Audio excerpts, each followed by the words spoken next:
Imagine one moment you're standing at a street corner late for work, taking a quick step off the curb, and the next, your life starts collapsing around you. Because in China's social credit system, that little act isn't just jaywalking, it's a data point that might haunt you for weeks. Your life becomes algorithmic obedience, and a bad score doesn't just hurt your pride, it can lock you out of the world. In pilot cities across China, surveillance cameras record everyday missteps. Our modern sins, like jaywalking or playing loud music on the subway, get logged, judged, and added to your credit profile. What makes a low score truly dystopian is how it snowballs. Suddenly, you can't book flights or trains, you're barred from hotels, and people deemed untrustworthy find entire parts of life cut off. That means a minor violation, someone's bad day, a technical glitch, can ripple outward into years of consequences that extend far beyond your control. The logic given is trustworthiness, and sure, paying fines or debts ought to be followed through. But when jaywalking, littering, or unrelated social behaviors get recorded, it becomes far more sinister. In some cases, the children of low-score individuals are blocked from private schools or even universities, effectively passing the punishment on to the next generation. That makes resistance nearly impossible. And here's something that adds a macabre layer.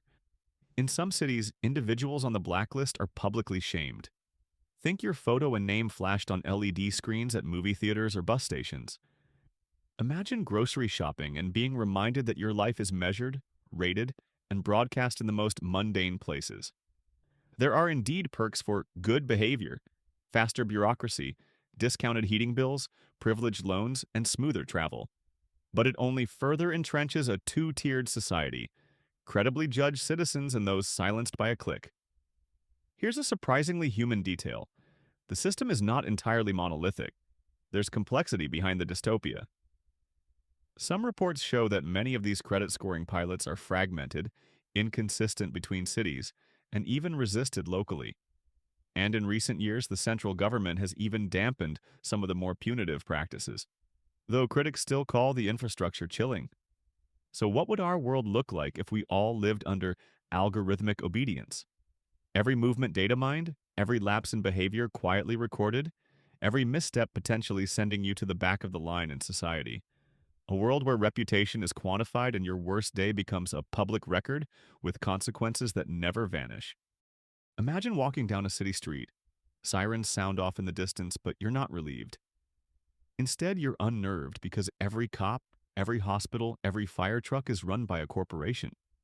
Justice isn't a public good anymore, it's a product, complete with ledger entries and quarterly profits. That's life in the Robocop universe, and trust me, it's a literal mega-corporate dystopia.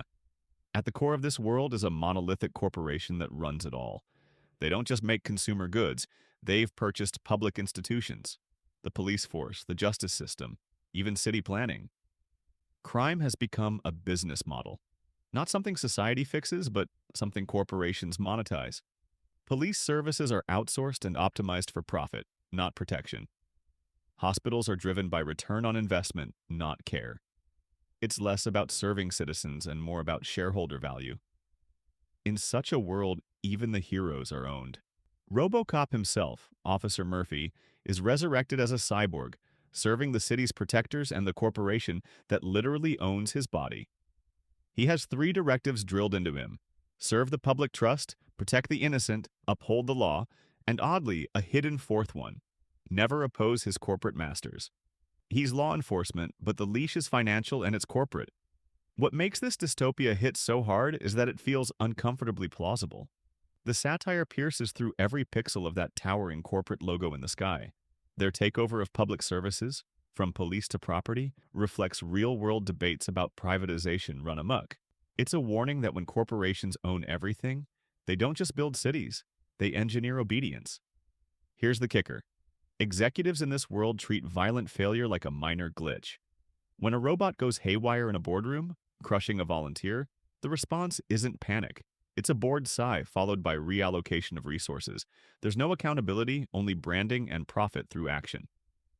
Robocop's world isn't just violent, it's apathetic on a corporate scale. Living in this world means your safety, your health, and your rights are all on sale, literally. Hospitals won't treat you unless your insurance premiums pay off. Police protect the bottom line, not the people. Even journalism is sanitized by corporate messaging. Pop culture, not truth, sells best. So, what would our future look like if things go unchecked? Cities built not for people, but for profit.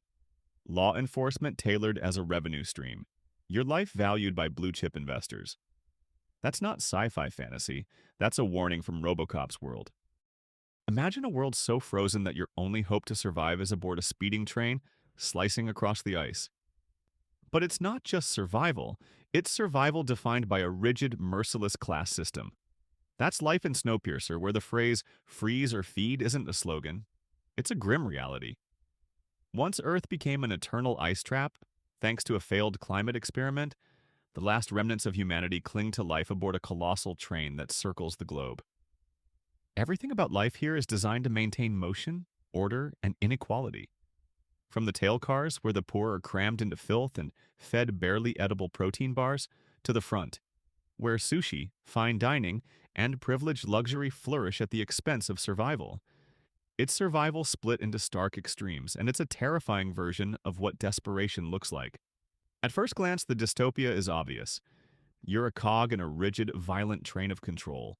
But what digs deeper is how normalized that brutality becomes. Tail passengers gradually accept their fate until revolution flickers through the cars, sparking their march toward justice, or what passes for it. Each car they pass is a new reminder of how systems dehumanize. Classrooms full of indoctrinated children, aquariums full of exotic fish for elites to enjoy, frozen silverware that never tarnishes. The train isn't just a bunker. It's a microcosmic empire built on exploitation. The protein bars they feed the tail, those dreadful, tasteless blocks, are made of cockroaches. Compressed insects turned into a ration diet, handed down as if it were generosity. Curtis and his group discover this grim truth, and his reaction, violent disgust, is not just shock, it's realization. The elites aren't just neglecting them, they're literally feeding them the scraps of survival while pretending it's enough. What makes the Snowpiercer world so terrifying isn't just that society collapsed, it's that oppression is built into the rails. Every frozen corridor is a prison. Every car is a class statement. And every act of rebellion is met with lethal force from guards shooting through doors to keep the order intact. You may think, at least humanity lives on. But when survival comes at the cost of dignity, identity, and truth, what do you even call it? Children bunked into indoctrination, parents forced to sacrifice loved ones for progress, and a train system literally engineered to continue even if every human inside dies. And here's something haunting. This dystopia doesn't feel like a dark, alternate future. It feels like a chilling projection of our present issues. Wealth inequality, propaganda, food injustice, all packed into a massive, never-stopping engine. Imagine escaping Earth's collapse to Mars, thinking you've left all our old problems behind. For a moment, the sunset shocks your senses. Delicate pastels breaking through rusty dust, proof that you've truly arrived somewhere new. But that romance cracks fast when you realize freedom here means fighting for every breath, every bite, every ounce of air. And the system that feeds you isn't democratic, it's corporate. Life on Mars means living in pressure-stabilized metal habitats, where every day is survival engineered. Outside is a barren planet with toxic regolith filled with perchlorate salts, chemicals that make it nearly impossible to grow food without intense treatment. Inside, you breathe oxygen extracted from carbon dioxide by machines, not nature. You don't inhale freedom, you draw it from a scrubber. And that technology keeping you alive isn't public infrastructure, it's proprietary hardware owned by powerful charter groups. Miss a payment? Miss your air. The environmental hazards don't ease up.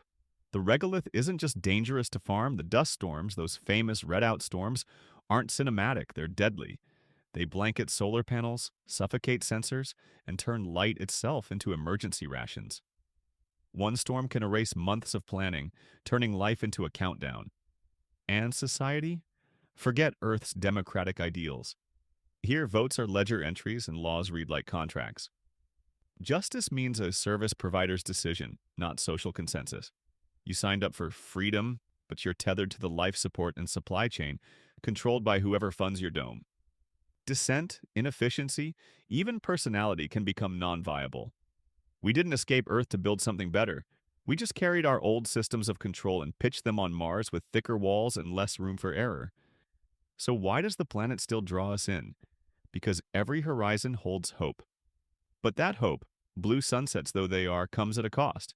And if we don't design for humanity, not the bottom line, that hope becomes a cage. You wake to a soft chime that isn't an alarm, it's a summons. Your health chip flagged last night's missed run. Your blood values look suboptimal, and the method wants an explanation. In this world, long life isn't a hope, it's a duty. And the only acceptable answer is compliance. The method, capital M, has rewritten the social contract so thoroughly that healthy isn't advice anymore, it's law. Your body is the state's biggest project, and your data is its courtroom. Day to day, it feels weirdly ordinary.